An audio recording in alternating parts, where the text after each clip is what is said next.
नमस्कार मित्रांनो, मी रत्नदीप आणि तुमचं सगळ्यांचं निसर्गाच्या अंतरंगात मी मनापासून स्वागत करतो। तर आज आपण मारुती चितमपल्ली सरांचा अडई आणि तिचे पिले हा लेख अभ्यासणार आहोत। हा लेख 1999 ते 2006 मध्ये इयत्ता 6वीच्या मराठी पुस्तकात अभ्यास झाला होता। या लेखामध्ये अडई व तिच्या पिलांचे निरीक्षण करताना आलेल्या एक सुखद अनुभवाचे वर्णन या पाठात केले आहे। निसर्ग व प्राणी पक्ष्यांविषयी प्रेम बाळगणे आणि भूतदयेचे मूल्य विद्यार्थ्यांच्या मनात रुजवणे यासाठी हा पाठ उपयुक्त असा आहे। चला तर आपण लेखाला सुरुवात करूया। रंगाने तांबूस, तपकिरी आणि चमकणारे लालसर डोळे असलेल्या अडई पक्षाला रानबदक असे म्हणतात। देवधानात रात्रभर चरण्यासाठी अडया थव्याथव्याने उतरतात। नवेगाव सरोवराच्या बांधावर आपल्या चोचींनी पंख साफ करत त्या उभ्या असतात। झिंगे, लहान मासे, कंद हे त्यांचे आवडते खाणे। पावसाळा येताच लहान तळी, बोळीकाठ समूह, बेहडा, चिंच किंवा पळसाच्या झाडावर अडई जोडीजोडीने बसलेले दिसतात। अशाच एखाद्या झाडाच्या पोकरीत मादी अंडी घालते। अंड्यावर बसलेल्या अडईचे चित्र घेण्याकरता आम्ही हिंडत होतो।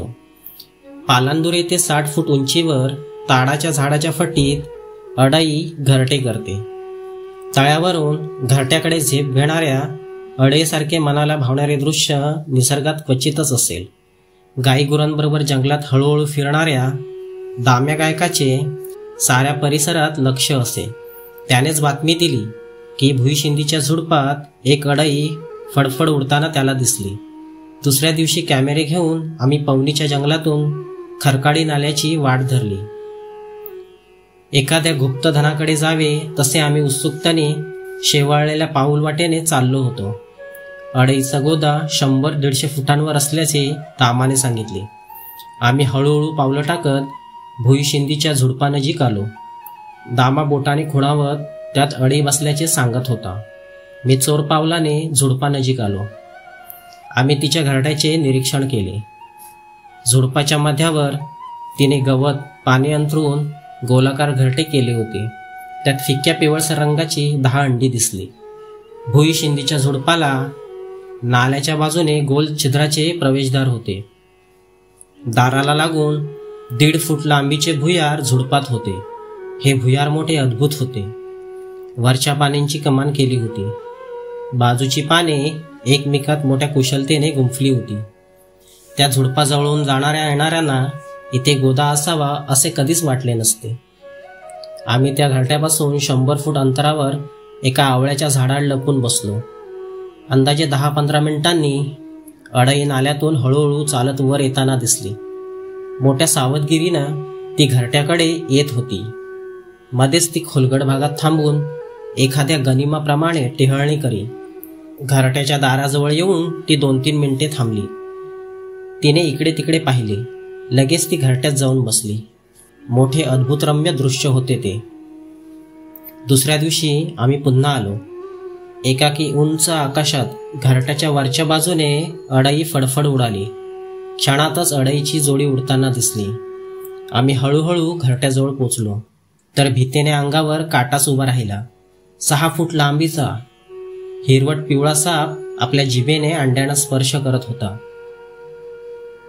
मला वाटले कळ्या फुलण्याआधीच कुस्करल्या जाणार। आम्ही मोठ्या प्रयत्नाने त्या सापाला घरट्याबाहेरून हुसकावून लावले। लांबपर्यंत त्याला हकलून लावले। अंडी बचावली। अंड्यातील जीवांचा क्षीण आवाज कानी येत होता। अंड्यांच्या रुंद भागातून पिलांच्या चिमुकली चोची बाहेर काढण्याची धडपड सुरू झाली होती। चिवचिव करत त्यांनी कवचाला भोके पाडले। त्यातून हवा आत गेली। शरीर व पंखांचे प्रसरण होताच कवचे उकलून बाजूला पडली। गोजीरवाणी इवलीशी पिले एकामागून एक बाहेर आली, तरी मादी घरट्याकडे परतली नाही।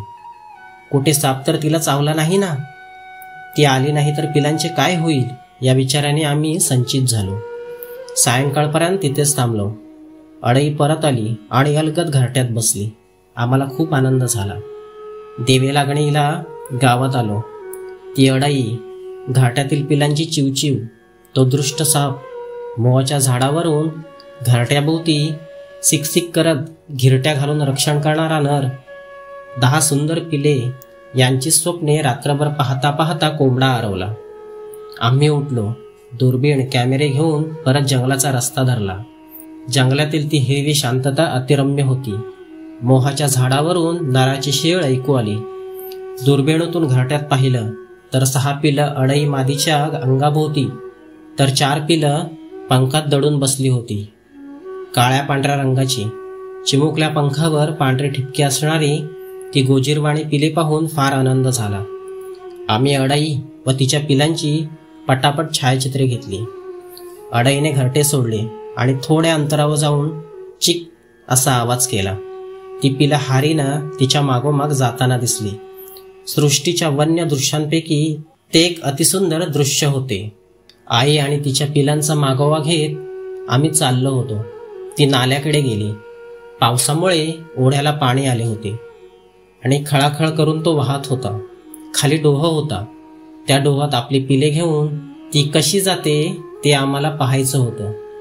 तिने 2 झुडपांच्या कमानीतून प्रवेश केला आणि बाजूच्या खडकाच्या आधाराने हळूहळू डोहात उतरली आणि गहिऱ्या पाण्यात अडई आणि तिची पिल्ले सहजपणे आपोआप तरंगू लागली, जलविहार करू लागली. डोहाच्या दोन्ही बाजूंच्या बट्टी चढायला अवघड होत्या. तशी ती प्रवाहाच्या विरुद्ध दिशेने तरंगत दुसऱ्या वळणावर आली. इथे किनारा सपाट होता. पिलांनी तिचे अनुकरण केले आणि पाण्याबाहेर आली. मध्येच ती भुईशिंदी, बोरी व घोटीच्या काटेरी झुडपात दडून बसत. पिले तिच्या पंखाखाली दिशेनाशी होत. वरून अडई नर चिवईची चिवईची करत घिरट्या घालताना दिसे. ठराविक गवताचे बी चोचेने ती पिलांना दाखवी फक्त. त्यावर पिले तुटून पडत. आज्ञापालन म्हणजे जीवन हे त्यांनी जन्मापासूनच अवगत केले होते. अडईच्या एवल्याशा गोजीरवाना पिलांकडे आम्ही डोळे भरून पाहत होतो. एका प्राणांतिक संकटातून आम्ही त्यांना वाचवले होते. त्यांचा पुढचा प्रवास या जंगलात शेवटचा जाईल की पुन्हा संकटे येतील, दृष्टी पुढून ती पिले दूर जंगलात दिशेनाशी झाली. एक विलक्षण सुंदर अनुभव घेऊन आम्ही परतलो. मित्रांनो, सर इथे हा लेख संपवतात. सरांनी या लेखामध्ये अतिशय अद्भुत अशी अडईच्या जीवनक्रमाचे विश्लेषण या लेखात केले आहे. तुम्हाला हा लेख कसा वाटला मला कमेंट करून नक्की कळवा आणि अशाच नवीन लेखांकरिता आपल्या चॅनलला सबस्क्राईब करायला विसरू नका. धन्यवाद.